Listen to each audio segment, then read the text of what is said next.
Hi everyone, my name is Aimee and I am an accountant in our Adventist school system. Today, I'm going to share with you a story of mine during this lockdown time. Matthew chapter 5, verse 14. You are the light of the world. A town built on a hill cannot be hidden.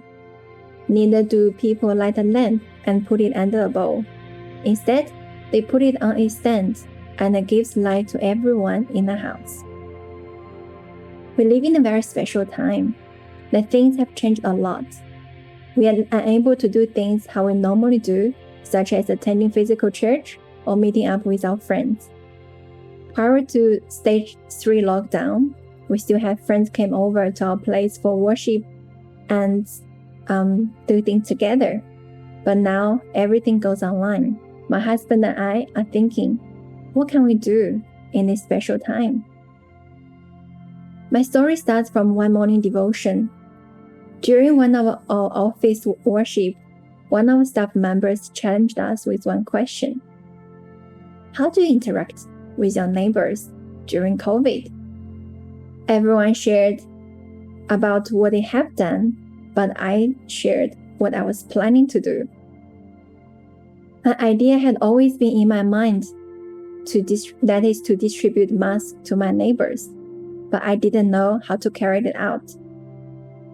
I also worried how my neighbors would think of me and my family. That morning, during worship time, I told everyone that I am thinking to do it on the weekend. And God has His perfect timing. On that Sunday, an announcement from our premier about mandatory mask wearing was published. Even though it showed that our situation got worse, but in my heart, I was praising God. Now it's a perfect time to distribute masks to my neighbors. I wrote something on A4 paper and print them out and cut them into small pieces. And I put this little piece of paper with 2 masks in a clear sandwich bag, ready to be distributed. We have 14 houses in my street, including us, so we made 13 of these bags.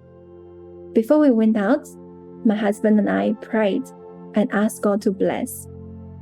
So on that weekend, we letterboxed 13 bags of those masks, and in total, there are 26 of them. Altogether, it took us 3 minutes to letterbox. A blessing to share is God even held off the rain while we were out. As soon as we stepped into our house, the rain started to pour, and together with strong wind. What would happen after this? We didn't know, but we trust that God has His perfect plan in everything. So Sunday passed, nothing happened. Monday passed, nothing happened. By this time, we were thinking, probably people didn't care. They probably just dumped this bag into the bin. And Tuesday, when I came back from work, I found that there was a letter in my letterbox, a thank you card.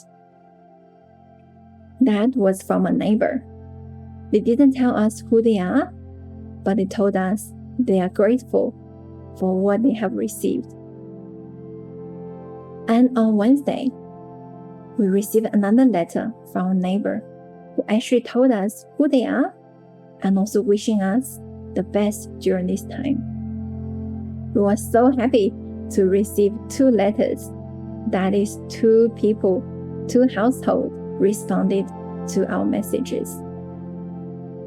So a few weeks passed. We are so thankful for the 2 responses we got and didn't realize that God has reserved something that even more thrilling for us. The night prior to this recording, we heard someone knocked at our door. My husband and I opened and found a lady stood outside with something in her hand.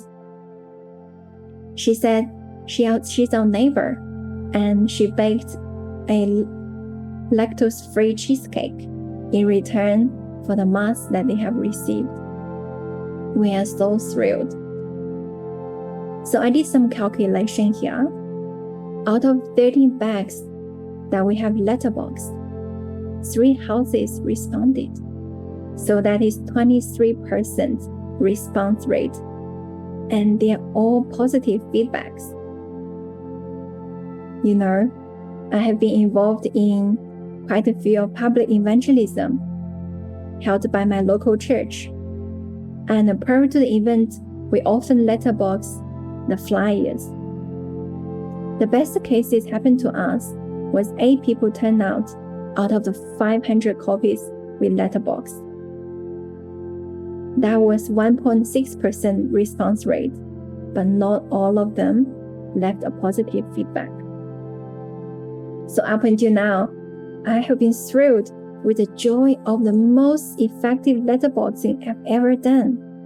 God is so good. What I've learned through this experience?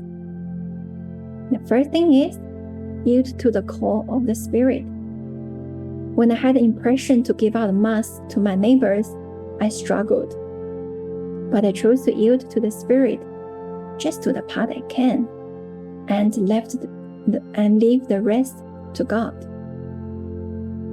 The second point is, God cares. He's still reaching out to the people who yet knowing Him. And also, God held off the rain when we were doing letterbox outside. The third point is, God speaks to us. Sometimes through a Bible message. Sometimes God sends people to us. For me, God reminded me during that morning worship through a staff member. The fourth point is, God answers prayers. We prayed to God's blessing, and He did, with 3 positive responses. And the last point I learned was God has His perfect timing. When I looked back, I am just marveled at how God helped me to carry out this plan in His perfect timing. If we did it 1 week earlier, people probably wouldn't appreciate it much. And if we did it 1 week later, people probably would already stock their own masks. We are now praying for the next step to continuously reach out to my neighbors. So I'll finish with this Bible verse here. Matthew chapter 5, verse 16. In the same way, let your light so shine before men, that they may see your good works and glorify your Father in heaven.